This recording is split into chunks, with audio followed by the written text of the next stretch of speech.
CI దాడి ఘటనపై Telangana DGP Jitender కు ఫిర్యాదు చేశారు జర్నలిస్టులు. Zee Telugu news chief editor Bharat ఆధ్వర్యంలో జర్నలిస్టులు డీజీపీని కలిశారు. ఓయూలో రిపోర్టర్ను కాలర్ పట్టి ఈడ్చుకెళ్లిన ఘటన గురించి డీజీపీకి జర్నలిస్టులు వివరించారు. దాడి వీడియోను చూపించారు. జర్నలిస్ట్ శ్రీచరణ్ పై దాడికి పాల్పడ్డ సీఐ రాజేందర్ పై శాఖాపరమైన చర్యలు తీసుకోవాలని వినతి పత్రం ఇచ్చారు. దీనిపై సానుకూలంగా స్పందించిన డీజీపీ హైదరాబాద్ సిపికి సిఫార్సు చేశారు. Zee Telugu news chief editor Bharat, crime రిపోర్టర్లు TUWJ 143, TJF హైందవ జర్నలిస్టులు డీజీపీని కలిసిన వారిలో ఉన్నారు. అంతకుముందు ప్రెస్ అకాడమీ చైర్మన్ శ్రీనివాస్ రెడ్డిని జర్నలిస్టులు కలిశారు. జరిగిన ఘటనను వివరించి న్యాయం చేయాలని కోరారు. So please kindly it's my request to you to please take a necessary action on it. Because he was very, very rude. He was not like a professional cop. You know, when you just I have not seen issue అయిపోయినాక కూడా మనం కవరేజ్కి వెళ్ళాం sir. అక్కడ DCP, ACP వాళ్ళ voice తీసుకుంటుంటే CI పెట్టాం sir. ఏదైతే attack చేసిన సీఐకు ఎక్స్ప్లెనేషన్ ఏదైనా పెడితే మీడియాకి ఏం పనిలేదా అని లైవ్ లో పడలేదా అని అంటున్నారు సార్.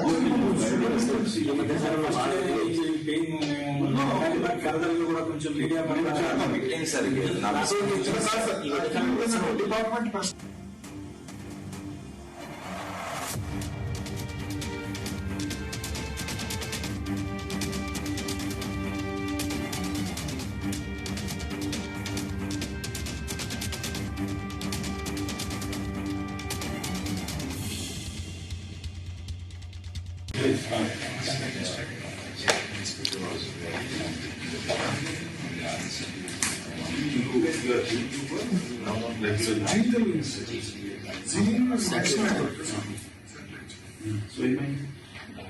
కవరేజ్ చేస్తున్నారు.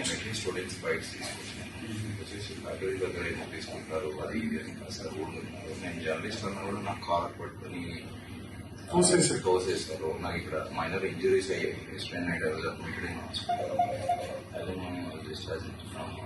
So please kindly it's my request to you to please take a necessary action on it. Because he was very, very rude. He was not like a professional cop. You know, when you just I have not seen issue అయిపోయినాక కూడా మనం కవరేజ్కి వెళ్ళాం sir. అక్కడ DCP, ACP వాళ్ళ voice తీసుకుంటుంటే CI పెట్టాం sir. ఏదైతే attack చేసిన సీఐకు ఎక్స్ప్లెనేషన్ ఏదైనా పెడితే మీడియాకి ఏం పనిలేదా అని లైవ్ లో పడలేదా అని అంటున్నారు సార్.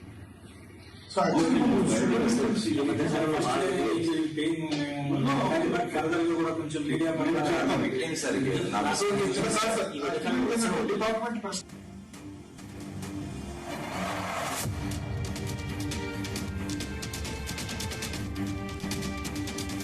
ఓయూలో రిపోర్టర్ మీద సీఐ దాడి ఘటనపై తెలంగాణ డీజీపీ జితేందర్ కు ఫిర్యాదు చేశారు జర్నలిస్టులు. Zee Telugu news chief editor Bharat ఆధ్వర్యంలో జర్నలిస్టులు డీజీపీని కలిశారు. ఓయూలో రిపోర్టర్ను కాలర్ పట్టి ఈడ్చుకెళ్లిన ఘటన గురించి డీజీపీకి జర్నలిస్టులు వివరించారు. దాడి వీడియోను చూపించారు. జర్నలిస్ట్ శ్రీచరణ్ పై దాడికి పాల్పడ్డ సీఐ రాజేందర్ పై శాఖాపరమైన చర్యలు తీసుకోవాలని వినతి పత్రం ఇచ్చారు. దీనిపై సానుకూలంగా స్పందించిన డీజీపీ హైదరాబాద్ సిపికి సిఫార్సు. Zee Telugu news chief editor Bharat, crime రిపోర్టర్లు TUWJ 143, TJF హైందవ జర్నలిస్టులు డీజీపీని కలిసిన వారిలో ఉన్నారు. అంతకుముందు ప్రెస్ అకాడమీ చైర్మన్ శ్రీనివాస్ రెడ్డిని జర్నలిస్టులు కలిశారు. జరిగిన ఘటనను వివరించి న్యాయం చేయాలని కోరారు.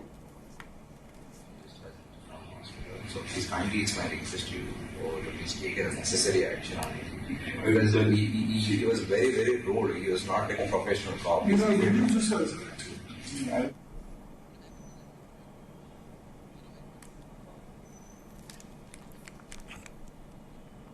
మరోవైపు రాజ్యసభ సభ్యుడు అనిల్ కుమార్ యాదవ్ ను కలిశారు జర్నలిస్టులు. నిన్న ఓయూలో Zee Telugu news reporter Sricharan పై దాడి ఘటనను అనిల్ కుమార్ యాదవ్ దృష్టికి తీసుకెళ్లారు.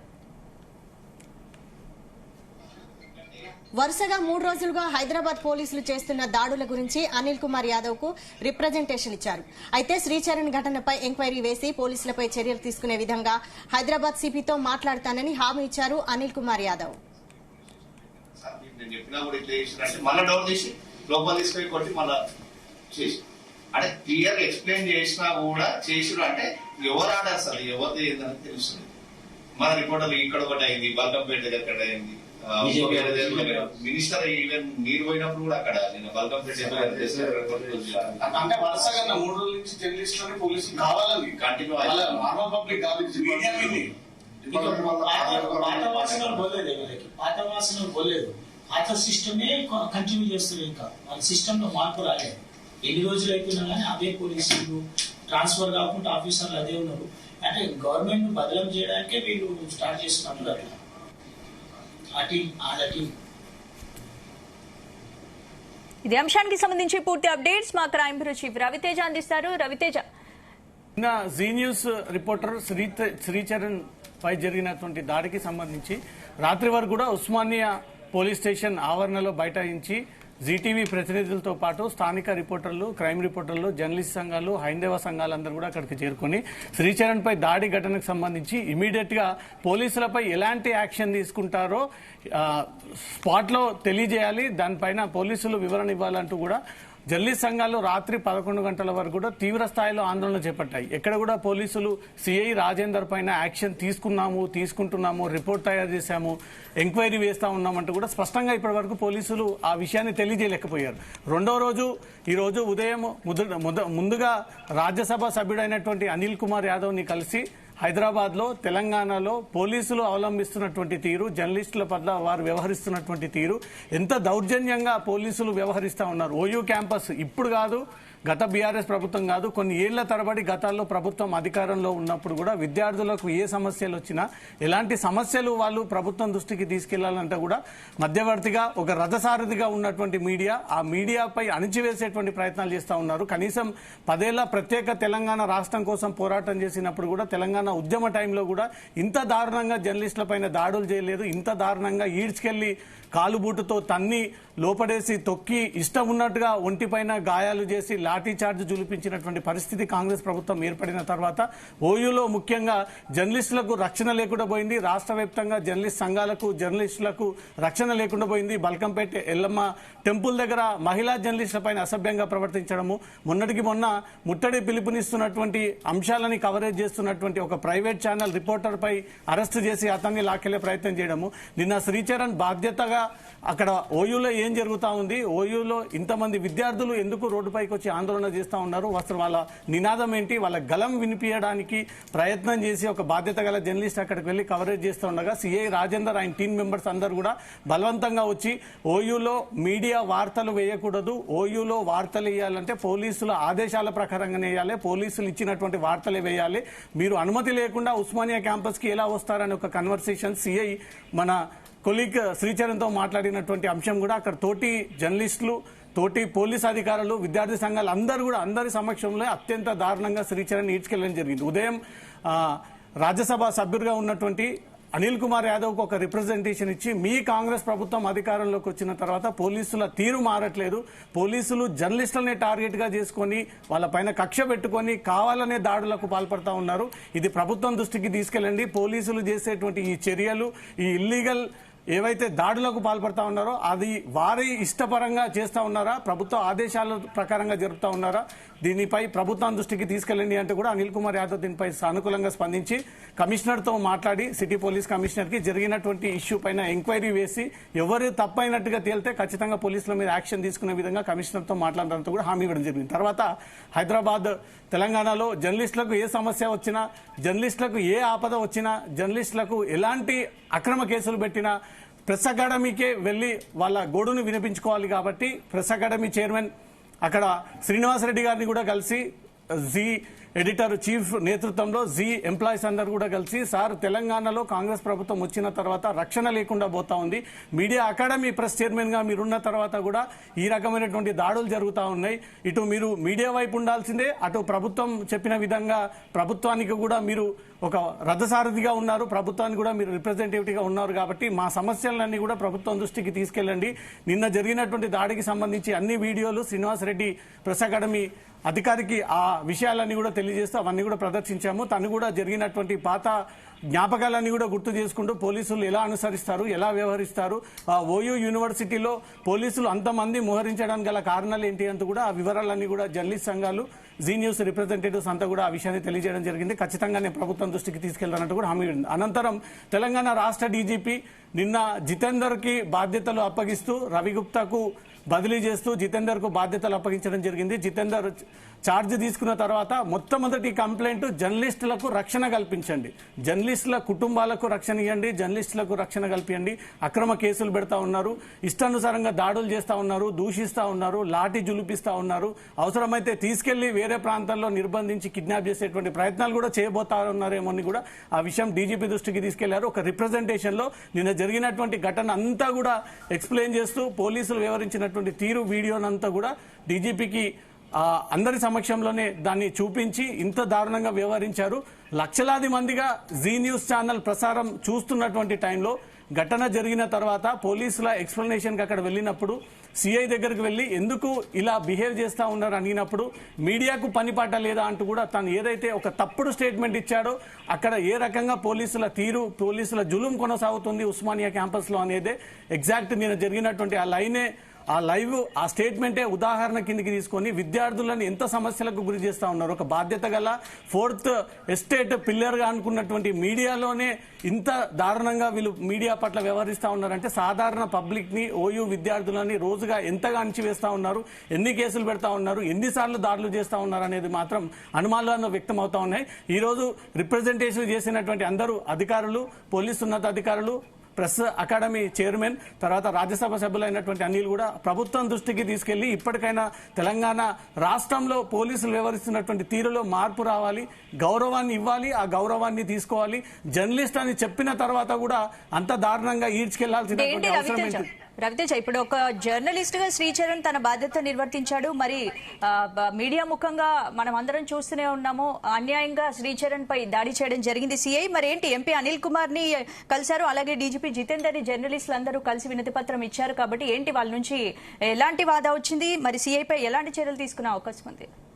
డిపార్ట్మెంట్ నుంచి ఈ స్పష్టతంగా రావాల్సి ఉంది, ఒక క్లారిటీ రావాల్సి ఉంది. నిన్న జరిగినటువంటి ఘటనకు సంబంధించి ఎంక్వైరీ వేశారా, ఎంక్వైరీ అధికారిని ఎవరిని నియమించారు, ఎలాంటి ఎవిడెన్స్ సేకరిస్తా ఉన్నారు, ఎవరి స్టేట్మెంట్స్ తీసుకుంటా ఉన్నారు, అక్కడ నిర్దాక్ష్యంగా ఒక జర్నలిస్ట్ రిపోర్టింగ్ చేస్తూ ఉంటుంటే అంత దౌర్జన్యంగా కాలర్ పట్టుకొని, వీపు బాగాన బెల్ట్ పట్టుకొని ఒక క్రిమినల్ ని, ఒక ఓల్డ్ అఫెండర్ ని, ఒక రౌడీ షీటర్ ని, ఒక మావోయిస్ట్ ని, ఒక తీవ్రవాదుల్ని బలవంతంగా జైలుకి, పోలీస్ స్టేషన్ కి లాక్కెళ్తున్నట్టు కూడా సిఐ రాజేందర్ అక్కడ వ్యవహరిస్తా ఉన్నాడు. అది కళ్లకు కట్టినట్టుగా కూడా ప్రజలు చూశారు, విద్యార్థులు చూశారు, తోటి పోలీసులు చూశారు, ఇటు మీడియా ఒక పక్క ఆ వీడియో కవరేజ్ అంతా కూడా చేసింది. అందరి సమక్షంలోనే సిఐ రాజేందర్ ఒక మీడియా రిపోర్టర్ పట్ల ఇంత దురుసుగా వ్యవహరించాడంటే కెమెరాలు లేకపోతే, మీడియాలు లేకపోతే విద్యార్థులను ఏ రకంగా అణచివేస్తా ఉన్నారు ఓయూలో అనేది ఒక క్వశ్చన్ రైజ్ అవుతా ఉంది. దీనికి పోలీస్ డిపార్ట్మెంటే ఒక స్పష్టతమైనటువంటి క్లారిటీ ఇవ్వాలి. దాంతోపాటు జరిగినటువంటి ఘటన మీద రాష్ట్ర పోలీసులు కానీ, హైదరాబాద్ పోలీసులు కానీ ఏమైనా ఎంక్వైరీ వేశారా?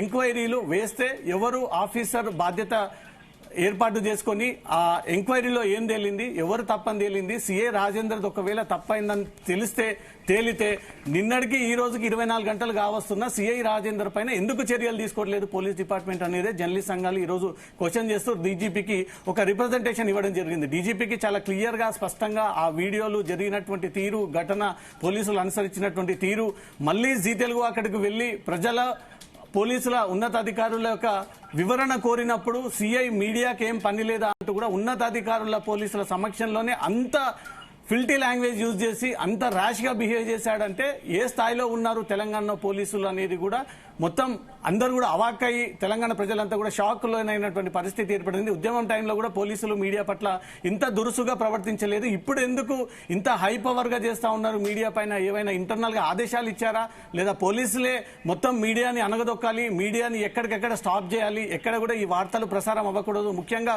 ప్రభుత్వానికి వ్యతిరేకంగా ఈ నినాదాలు వినిపించకూడదు అనే ఒక ఆంక్షలు ఏమైనా విధించారా అనే దానిపై కూడా జర్నలిస్ట్ సంఘాలు తీవ్రంగా దాన్ని వ్యతిరేకిస్తా ఉన్నాయి. ఈ రోజు డీజీపీకి ఇచ్చినటువంటి ఫిర్యాదులో కూడా ఆ అంశాలన్నీ కూడా మెన్షన్ చేయడం జరిగింది. దీనిపైన రాష్ట్ర డీజీపీ సీరియస్ గానే తీసుకొని సానుకూలంగా స్పందించి ఇమీడియట్ గా హైదరాబాద్ సిపికి ఈ లెటర్స్ ని ఎండోర్స్ చేసి ఎవరైతే ఈ ఘటనకు పాల్పడినటువంటి అధికారులు ఉన్నారో వారిపైన ఎంక్వైరీ వేసి ఖచ్చితంగా ఎంక్వైరీలో ఇన్స్పెక్టర్ది, మిగతా పోలీస్ సిబ్బంది తప్పని తేలితే మాత్రం ఖచ్చితంగా వారిపైన శాఖపరమైనటువంటి చర్యలు తీసుకునేటువంటి అవకాశాలు ఉన్నాయంటూ కూడా రాష్ట్ర డీజీపీ ఈ హామీ ఇవ్వడం జరిగింది. స్పందన. Right, thank you Raviteja.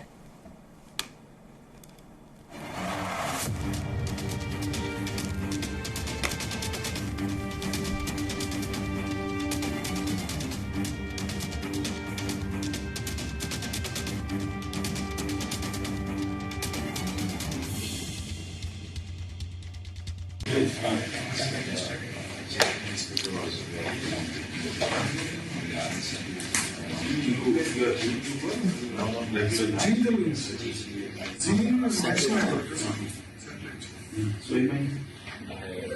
చేస్తున్నారు. స్టూడెంట్స్ బైక్స్ వచ్చేసి లైబ్రరీ దగ్గర ఏమో తీసుకుంటారు, అది ఇది అని అసలు ఊరుకుంటున్నారు. నేను జర్నలిస్ట్ అన్నా కూడా నాకు కాలర్ పట్టుకుని తోసేస్తారు. నాకు ఇక్కడ మైనర్ ఇంజరీస్ అయ్యాయి. I was admitted in hospital. I don't know, discharged from hospital. So please kindly, it's my request to you, or to please take a necessary action on it. Because he was very, very rude. He was not like a professional cop. మీరు video చూసారు sir? I have not seen. Issue అయిపోయినాక కూడా మనం coverage వెళ్ళాం sir. అక్కడ DCP ACP వాళ్ళ voice తీసుకుంటుంటే CI పెట్టాం సార్. ఏదైతే అటాక్ చేసిన సీఐకు మీ ఎక్స్ప్లెనేషన్ ఏంటంటే మీడియాకి ఏం పనిలేదా అని మీకు లైవ్ ఉండట్లేదా అని అంటున్నాను సార్. సో యాక్చువల్లీ కూడా కొంచెం